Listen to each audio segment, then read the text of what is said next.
नमस्कार, मी पल्लवी तुम्हा सर्वांचं अगदी मनापासून स्वागत करते आपल्या यूट्यूब चॅनल सियाज मोहम्मद. तर थंबनेलवर मी आज टाकलं आहे की AC घेण्यापेक्षा AC इन्स्टॉल करण्यासाठी जास्त पैसे गेलेले. तर हा AC 4 वर्षांआधी घेतला होता. म्हणजे माझ्या लग्नामध्ये माझ्या पप्पांनी तो गिफ्ट केला होता आम्हाला. पण तो रेंटने राहिल्यामुळे आधी ठाण्याला होतो तिकडे, तर ऑलरेडी रेंटेड हाऊसमध्ये पण AC असतात, तर इन्स्टॉलच केला नाही. आता मुहूर्त निघतोय अक्षरशः 4 वर्षानंतर आणि आता आम्ही तो बसवतो. तेव्हा तो काहीतरी पडलेला 30,000 आणि आता आम्ही पूर्ण कोअर कट करायचं असेल किंवा बाहेर ब्रॅकेट बसवायचं असेल, AC बसवायचं असेल, तर ॲव्हरेज प्राईस म्हणजे AC जर 30,000 तर ॲटलीस्ट 5-1,000 गोष्टी झाल्या पाहिजे होत्या. तर तसं काही झालं नाही. जवळपास AC बसवण्यासाठी 10,000 आम्हाला खर्च लागला. तर तो कसा, त्या सर्वात आधी कोअर कट त्यांनी केलं. तर कोअर कट करण्यासाठी वेगळे माणसं आलेले, तर त्यांनी कोअर कटिंगसाठी म्हणजे ओळखीचे असल्यामुळे त्यांनी तिथे 2500 घेतले, आमच्याकडे 2,500. पण जर दुसरीकडे कुठे केलं असतं तर 3,500 पेक्षा कुणीच खाली हो म्हणायला तयार नव्हतं. सेकंड गोष्ट म्हणजे ब्रॅकेट, जे आपण एक्झॉस्ट फॅन बाहेर ठेवणार आहोत, तर त्यासाठी आधी ब्रॅकेट बनवावं लागलं. ऑलरेडी AC सोबत ब्रॅकेट भेटतात, पण आम्ही असतो 11व्या फ्लोअरला आणि एवढ्यावरती म्हणजे आपण रिस्क नाही घेऊ शकत. ते ब्रॅकेट म्हणजे स्टँड टाईप फक्त दोन्ही साईडनी असतील, 2 वेगवेगळे. तर ते न लावता सेफ्टीसाठी आम्ही स्पेशल एक वेगळं ब्रॅकेट बनवून घेतलं लोखंडाचं, जे की स्ट्रॉंग असेल. तर ब्रॅकेटचेच आमच्याकडनं 3,500 रुपये घेतले. हा AC आमचा क्रोमामध्ये तो घेतला होता, त्यामुळे आम्ही क्रोमाचीच टीम बोलवली AC इन्स्टॉल करण्यासाठी, काही दुसऱ्यांना बोलवलं नाही. आणि यांनी काहीतरी 5,500 की 5,700 असे काहीतरी चार्जेस घेतले. तर आधी असं वाटलं की कशाला उगाच AC बसवायचं, पण तो ऑलरेडी होता म्हणून बसवला. तसंही पुण्यामध्ये काही एवढं टेम्परेचर हाय नसतं, उन्हाळ्यामध्येही लावायची काही अशी एवढी गरज नव्हती. पण ऑलरेडी पप्पांनी गिफ्ट केलाय, 4 वर्षांपासून तो आमच्या घरी पडलेला होता. इव्हन लावण्याच्या आधी आम्हाला माहिती नव्हतं की आता 4 वर्षापासून पडलाय आणि थोडंसं शिफ्टिंग पण केली आहे आपण, तर मग आता हा चालू आहे की काही गडबड आहे त्याच्यामुळे. पण देवाच्या कृपेने तो मस्त असा चालू झाला. जेव्हा AC लागला मास्टर बेडमध्ये, तर मास्टर बेडचा तर खरंच लुकच चेंज झाला. तर सगळ्यांची टोटल जर केली तर 11,500-12,000 हा जो खर्च आहे आम्हाला गेला आहे. AC घेण्यासाठी नाही, तर फक्त AC इन्स्टॉल करण्यासाठी, तेही पुण्यामध्ये. मला माहिती नाही आहे दुसऱ्या सिटीमध्ये किती वगैरे घेतात. आणि गावाकडे पप्पांनी पण लावलं आहे आणि पप्पांना तर खूप कमीमध्ये खर्च गेला होता. पण ठीक आहे, शेवटी सिटी म्हटल्यानंतर तर जास्त खर्च लागणार असं ऑलरेडी माहिती होतं, पण एवढा लागणार हे माहिती नव्हतं. पण शेवटी जेव्हा AC लागला ना, तेव्हा मनाला खूप शांती वाटली की नाही ठीक आहे. हे कामही तसं अवघड होतं, कारण की जी मास्टरची जी आमची बाथरूम आहे, त्यातून त्यांनी एवढीशी विंडो, त्यातून ते काच वगैरे काढून ते तिथून गेले आणि मग ते ब्रॅकेट बसवलं. नंतर हा एक्झॉस्ट फॅन ठेवला. काम तसं खरंच कठीण होतं आणि थोडंसं रिस्की पण आहे. एवढं खाली 11व्या फ्लोअरला राहतो.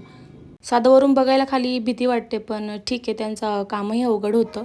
मी वॉर्डरोबच्या एकदम मिडलला AC लावला आहे, त्यामुळे थोडीशी गडबड झाली, कारण की हे काम इलेक्ट्रिशियनचं काम असेल तर त्याआधी झालं असतं किंवा कलरिंगच्या आधी झालं असतं तर बेटर राहिलं असतं.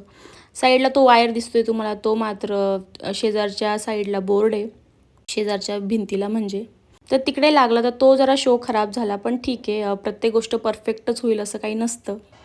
तर खूप झालं AC गोष्ट. तर आज जरा घसा खराब होता माझा, तर मग आज सोनिया म्हटली चल ये माझ्याकडे, मी मस्त असा काढा बनवते. सोनिया स्पेशल काढा आहे हा. असा बघण्यात तो असा दिसतोय ना, पण टेस्ट काय खतरनाक होती त्याची, खूपच मस्त. लवंग आणि मिरे, दालचिनी आणि गूळ. गुळ पण टाकलाय का? हो, गूळ पण टाकलाय, गोड गोड होण्यासाठी. आता हिने साखरेचा चहा बंद केल्यानंतर एवढा गोड चहा प्यायची ही, पण साखर बंद केली.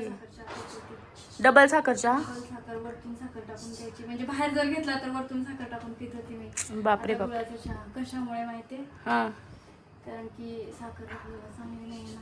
आणि खूपच लवकर कळालं हिला साखर चालली नाही.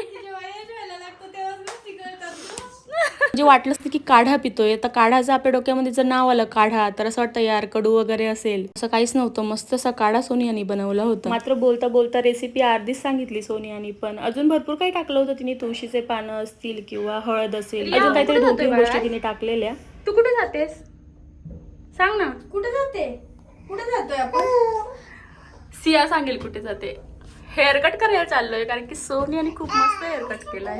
कुठे गेला का? हबीब मध्ये. नंतर कधी एखादा ब्लॉग बनवला तर मी त्यामध्ये दाखवेल. पण टेस्ट खरंच खूप चांगली झाली होती आणि तो असरदार पण होता. जेवण वगैरे झाल्यानंतर रात्रीच्या 10 वाजता आमचं काढा पार्टी चालू होती. आणि आजकाल असं झालंय ना, म्हणजे लग्न आधीच्या गोष्टी खूपच वेगळ्या होत्या आणि आता आई बनल्यानंतरच तर खूपच वेगळ्या गोष्टी झाल्या आहेत. म्हणजे जेव्हा लहान वगैरे आपण होतो तेव्हा असं वाटायचं आपल्या मम्मीकडे बघून की स्वतःसाठी टाइमच मिळायचा नाही, तर आपण तिला म्हणायचो की नाही हे कर ते कर, थोडासा टाइम काढ. पण आता ती गोष्ट अनुभवल्यानंतर आता असं वाटतं की नाही म्हणजे मम्मीनी तर एवढं तेव्हा सांभाळलेलं पूर्ण घर असेल, 2 मुलं असेल. पण आताची मुलं जरा जास्तच खतरनाक आहेत हे मात्र मान्य करावं लागेल त्यांना. तर सिया झाल्यापासून ना असं एकटी मी असं, ती आता 14 महिन्याची आहे आणि मी असं एकटीच कुठं स्वतःसाठी काही करण्यासाठी गेलीच नाहीये.